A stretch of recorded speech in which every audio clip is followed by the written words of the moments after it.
Guys NEET 2020 के exam में उड़ीसा के शोएब आफ्ताब ने और यूपी की आकांक्षा सिंह ने इतिहास रच दिया, क्योंकि इसके पहले तक ऐसा कभी नहीं हुआ कि किसी स्टूडेंट ने मेडिकल एंट्रेंस एग्जाम में पूरे में से पूरे मार्क्स यानी कि 720 में से 720 मार्क्स बनाए हों। है ना अमेजिंग।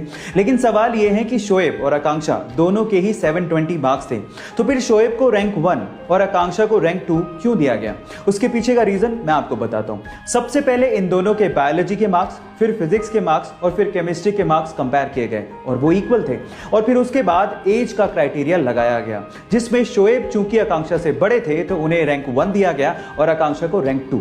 अब आप इसका रीजन जानते हैं। बहरहाल दोनों ही हमारे लिए टॉपर हैं और दोनों को ही मेरी तरफ से best of luck for the future. Guys, हमारी ह्यूमन बॉडी में कुछ ऐसे ऑर्गन्स होते हैं जिनके खराब हो जाने पर हमें उन्हें रीट्रांसप्लांट करवाना पड़ता है। लेकिन आप ये जान के हैरान रह जाएंगे कि लीवर हमारी बॉडी का एक ऐसा पार्ट है जो कि खराब हो जाने पर या फिर काटे जाने पर हमारी बॉडी में ऑटोमेटिकली, जी हाँ, अपने आप रीग्रो करता है, और वो भी सिर्फ 1 महीने में। यानी कि लीवर हमारी बॉडी का मोस्ट रेजिलिएंट पार्ट है। गाइस, क्या इसके पहले तक इफेक्ट आप जानते थे? और अगर नहीं जानते थे तो चैट सेक्शन में लिखना मत भूलिएगा। वो बचपन से ही बोलने में हकलाता था, इसलिए उसे स्कूल जाने तक में डर लगता था, क्योंकि उसके स्कूल के सारे दोस्त उसे चिढ़ाया करते थे। एक दिन उसने अपने दोस्त को कहा कि वो बड़ा होकर एक्टर बनना चाहता है। इस बात पे उसके दोस्त ने रिप्लाई किया कि तू एक लाइन तो ढंग से बोल नहीं पाता, तू एक्टर कहां से बनेगा? ये बात उसके दिल को लग गई और तब उसने स्पीच थेरेपी करने की सोची और धीरे धीरे इंप्रूवमेंट भी आने लगी। इसके एक्टर बनने की बात उसके डायरेक्टर पिता को भी पता थी, लेकिन वो इस पक्ष में नहीं थे। लेकिन एक दिन पिताजी जब कहो ना प्यारे की स्क्रिप्ट लेके शाहरुख खान के पास गए तो उसने उसे करने से मना कर दिया।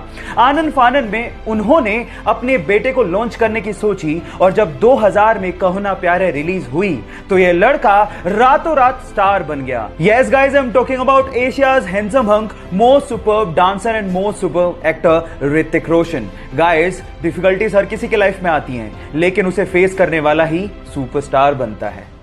गाइस, गूगल और यूट्यूब का एक बहुत ही इंटरेस्टिंग फैक्ट अभी मैं आपको बताता हूं।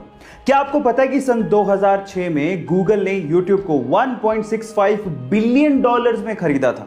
और मजे की बात यह है कि गूगल ने उस टाइम यूट्यूब का सीईओ सुजैन वोजित्स्की नामक महिला को बनाया, और ये वही महिला थी जिसने 1998 में लैरी पेज और उसके दोस्त को गूगल कंपनी को स्टार्ट करने के लिए अपना गैराज रेंट पे दिया था, और बाद में एज एन एम्प्लॉय उसने गूगल कंपनी को ज्वाइन कर लिया और आज वो यूट्यूब की सीईओ हैं। क्या ये इंटरेस्टिंग फैक्ट इसके पहले तक आपको पता था? और अगर नहीं पता था तो यूट्यूब पे ऐसे इंटरेस्टिंग फैक्ट के लिए हमें सब्सक्राइब कर लीजिए या फिर इंस्टाग्राम पे फॉलो कर लीजिए। मिलते हैं अगली वीडियो में। गाइस, ये घटना है यूएस के ओरेगोन शहर की, जहां पर बारिश आने पर एक बंदा बारिश का पानी इकट्ठा कर रहा था। इतने भी जैसी पुलिस को यह जानकारी मिली, पुलिस आई और उसे पकड़कर जेल में डाल दिया।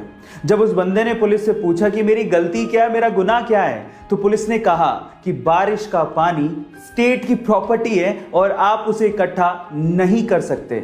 और इनफैक्ट इतना ही नहीं, उसे सजा मिली जो मिली, उसके ऊपर $1500 का फाइन भी लगाया गया। गाइस, इस विचित्र घटना पे आपका क्या कहना है? चैट सेक्शन में लिखना मत भूलिएगा।